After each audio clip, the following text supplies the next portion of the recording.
गौतम बुद्ध एक बार एक छोटे से गांव के बाहर एक पेड़ के नीचे ध्यान में बैठे थे। सूरज ढल रहा था, हवा में शांति थी, पक्षियों की मधुर आवाज वातावरण को पवित्र बना रही थी। तभी एक युवक तेज कदमों से उनके पास आया। उसके चेहरे पर गुस्सा था, आंखों में बेचैनी थी, सांसें तेज थीं। वो आते ही बोला, भगवान, मैं बहुत परेशान हूं, मेरा मन शांत नहीं होता, लोग मुझे धोखा देते हैं, रिश्ते मुझे तोड़ देते हैं, जीवन में सिर्फ दुख ही दुख है, बताइए मैं क्या करूं। बुद्ध ने आंखें खोली, हल्की मुस्कान दी और कहा, तुम एक गिलास पानी लेकर आओ।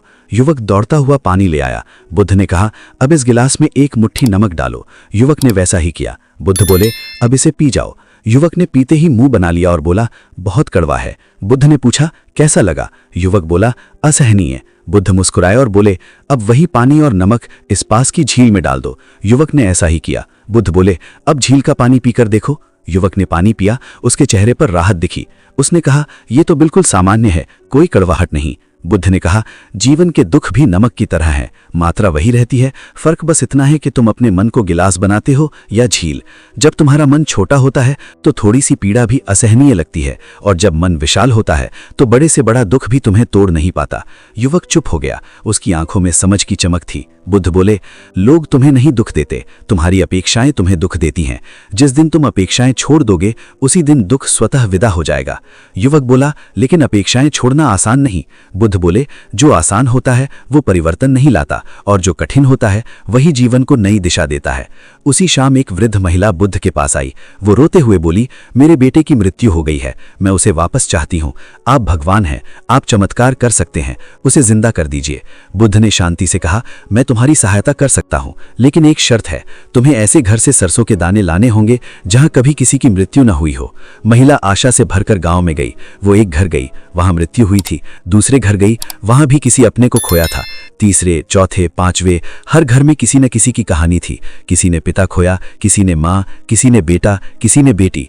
शाम तक महिला थक चुकी थी, उसकी आंखों से आंसू बह रहे थे। वो वापस बुद्ध के पास आई और बोली, अब समझ गई हूं, मृत्यु से कोई नहीं बच सकता, ये जीवन का नियम है।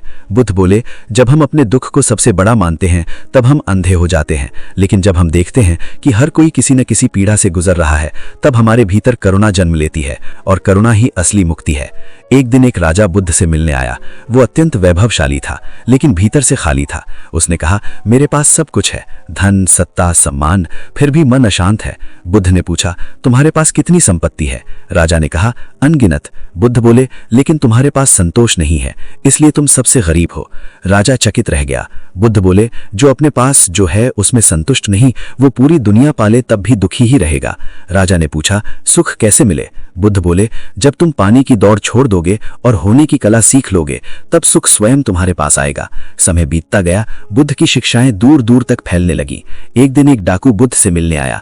उसने कहा, मैंने जीवन में अनगिनत पाप किए हैं, क्या मेरे लिए भी मुक्ति संभव है? बुद्ध ने कहा, जो अपने अतीत को पहचान ले वही भविष्य बदल सकता है। इस क्षण से तुम जो करोगे वही तुम्हारी नई पहचान बनेगा। डाकू की आंखों में आंसू आ गए। उसने कहा, क्या एक पापी भी संत बन सकता है? बुद्ध बोले, अंधेरा कितना भी घना हो, एक दीपक उसे मिटा सकता है। तुम्हारे भीतर भी वही दीपक है, उसे जलाओ। उस दिन के बाद डाकू ने हिंसा छोड़ दी और सेवा का मार्ग अपना लिया। लोग उसे देखकर कहते, यही वही डाकू है, और वो मुस्कुरा कर कहता, नहीं, मैं वही हूं जो हर क्षण नया बन रहा है। एक शिष्य ने बुद्ध से पूछा, लोग मुझे अपमानित करते हैं, मैं क्या करूं? बुद्ध ने जमीन से पत्थर उठाया और पूछा, क्या यह पत्थर तुम्हें चोट पहुंचा सकता है? शिष्य बोला, नहीं। बुद्ध बोले, अगर मैं इसे फेंकूं तो? शिष्य बोला, तब चोट लगेगी। बुद्ध बोले, ठीक वैसे ही अपमान तभी चोट देता है जब तुम उसे अपने ऊपर गिरने देते हो। यदि तुम उसे पकड़ने से इनकार कर दो तो वो व्यर्थ हो जाता है। जीवन में दुख बाहर से नहीं आते, वे भीतर से जन्म लेते हैं। शिष्य को गहरी समझ हुई। एक बार एक व्यक्ति बुद्ध के पास आया और बोला, मैं बहुत डरता हूं, मृत्यु से, असफलता से, अकेलेपन से। बुद्ध ने कहा, तुम डर से लड़ने की कोशिश मत करो, उसे समझो। डर अज्ञान से जन्म लेता है और ज्ञान से समाप्त होता है। जब तुम जान जाओगे कि ये शरीर नश्वर है, ये मन क्षणिक है, ये संसार परिवर्तनशील है, तब डर अपने आप विलीन हो जाएगा, क्योंकि तुम जान जाओगे कि खोने जैसा कुछ है ही नहीं, सब कुछ प्रवाह है। एक लहर उठती है, दूसरी में मिल जाती है, यही जीवन है। एक दिन एक अमीर व्यापारी बुद्ध से बोला, मैं दान करता हूँ, पूजा करता हूँ, फिर भी मन शांत नहीं। बुद्ध बोले, तुम दान इसलिए करते हो ताकि बदले में स्वर्ग मिले, सम्मान मिले, प्रसिद्धि मिले। ये व्यापार है, सेवा नहीं।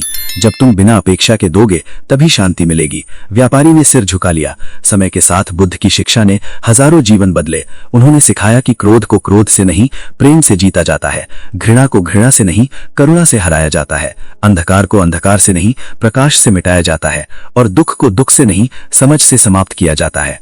एक रात बुद्ध ने अपने शिष्यों से कहा, याद रखना, जीवन का उद्देश्य सुख पाना नहीं, जागना है, क्योंकि जो जाग गया उसके लिए सुख और दुख दोनों समान हो जाते हैं। वो हर स्थिति में शांत रहता है, क्योंकि उसने स्वयं को पहचान लिया होता है। जब बुद्ध का अंतिम समय आया, शिष्य रोने लगे। उन्होंने कहा, आप हमें छोड़कर जा रहे हैं, अब हमारा मार्गदर्शन कौन करेगा? बुद्ध ने अंतिम शब्दों में कहा, अपना दीपक स्वयं बनो, किसी और के सहारे मत जियो, सत्य को स्वयं खोजो, जागो, सजग रहो, करुणामय बनो। यही मेरा अंतिम उपदेश है। और ये कहकर बुद्ध ने आंखें बंद कर ली। लेकिन उनकी शिक्षा आज भी जीवित है। हर उस हृदय में जो शांति चाहता है, हर उस मन में जो सत्य की तलाश करता है, हर उस आत्मा में जो दुख से मुक्त होना चाहती है। क्योंकि बुद्ध ने यह सिखाया कि बाहर कुछ बदलता नहीं, भीतर बदलो और पूरी दुनिया बदल जाएगी। यही जीवन का परम सत्य है। यही बुद्ध की अमर कथा है। इस कहानी से हमें सबसे बड़ी सीख यही मिलती है कि जीवन की हर परेशानी के पीछे कोई ना कोई गहरी वजह छुपी होती है। कोई भी दुख व्यर्थ नहीं होता, कोई भी संघर्ष बेकार नहीं जाता। हर तकलीफ हमें तोड़ने नहीं बल्कि हमें मजबूत बनाने आती है। हर दर्द हमें गिराने नहीं बल्कि हमें जागृत करने आता है। जब जीवन हमें अंधेरे में ढकेलता है, तब उसी अंधेरे में हमारे भीतर प्रकाश पैदा होता है। ये कहानी हमें सिखाती है कि शांति बाहर नहीं, भीतर मिलती है। सुख परिस्थितियों में नहीं, हमारी सोच में छुपा होता है। और जब इंसान खुद को समझ लेता है, तब दुनिया की हर उलझन आसान हो जाती है। क्योंकि असली युद्ध बाहर नहीं, हमारे मन के भीतर चलता है। और जो अपने मन को जीत लेता है, वही सच्चा विजेता बनता है। नमस्कार दोस्तों, आपका स्वागत है आपके अपने आध्यात्मिक और प्रेरणादायक YouTube चैनल ईश्वर मेरे साथ है में। ये चैनल उन लोगों के लिए है जो जीवन में टूट चुके हैं, जो निराशा से घिरे हुए हैं, जो रास्ता भटक गए हैं, जो अकेलापन महसूस करते हैं और जो ईश्वर पर भरोसा करना चाहते हैं, लेकिन हालात उन्हें कमजोर बना देते हैं। यहाँ हम आपको ऐसी कहानियां सुनाते हैं जो दिल को छू जाएं, ऐसी सीख देते हैं जो जीवन को बदल दे, और ऐसे सत्य बताते हैं जो आपको भीतर से मजबूत बना दे, ताकि जब आप ये वीडियो देखें तो आपको ये एहसास हो कि आप अकेले नहीं हैं। ईश्वर हर पल आपके साथ है, आपकी हर सांस में है, आपकी हर प्रार्थना में है, आपके हर संघर्ष में है। और जब आप पूरी दुनिया से हार जाते हैं, तब भी ईश्वर आपके साथ खड़ा रहता है। इसलिए इस चैनल को सब्सक्राइब करें, वीडियो को लाइक करें और इसे उन लोगों तक शेयर करें जिन्हें आज इस संदेश की सबसे ज्यादा जरूरत है। क्योंकि हो सकता है आपकी एक छोटी सी शेयर किसी की पूरी जिंदगी बदल दे।